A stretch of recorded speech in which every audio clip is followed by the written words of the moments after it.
Hello everyone! Ngayon, dadalhin ko kayo sa isa sa pinakamagandang pasyalan sa Tagaytay, ang Picnic Grove. Ay bakit parang ang sipat-sipat naman ng babae na ito Ang Tagaytay Picnic Grove ay perfect para sa mga picnics, relaxing views, fresh air. Kaya tara, samahan niyo ako habang ini-explore natin ang magandang lugar na ito.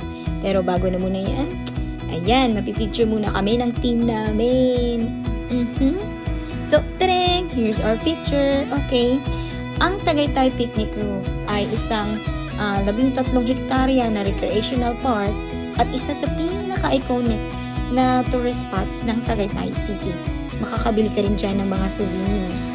Matatagpuan ito sa ridge ng Tagaytay, kaya sikat ito sa unobstructed at panoramic views ng Taal Volcano at Taal Lake.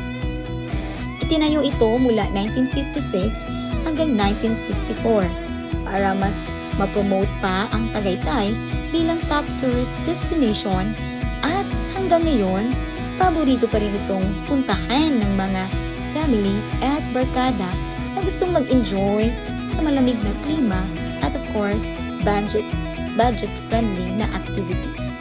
Pwede rin kayong bumili dito, again, sabi ko kanina, ng mga local souvenirs at pasalubong. As of March 2026, ang entrance fee ay nasa 75 per person. May discount din para sa mga PWD students at senior citizens. Pwede ka ditong sightseeing ng Taal Volcano. May zipline din, that's Andre, nag-zipline siya. At pwede ka rin mag-rent ng cottage para sa DIY picnic o mag-ihaw. Lalakarin mo lang din ito, eco-trail at tumawid sa hanging bridge. Ang eco-trail dito ay hanggang 400 meters lang at nasa 10 hanggang 15 minuto na lakad. Pero, sulit na sulit dahil ang ganda ng mga puno, hanging bridge at view ng Taal Volcano.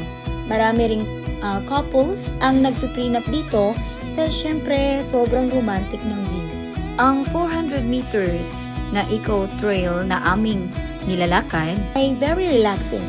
Perfect para sa nature trip at pang-picture. Reminder po, bawal po ang drone dito. Marami pang mga ibang activities na pwedeng i-enjoy dito. Katulad ng kite flying at pagsakay sa Ferris wheel. So ayan yung picture ko sa hanging bridge.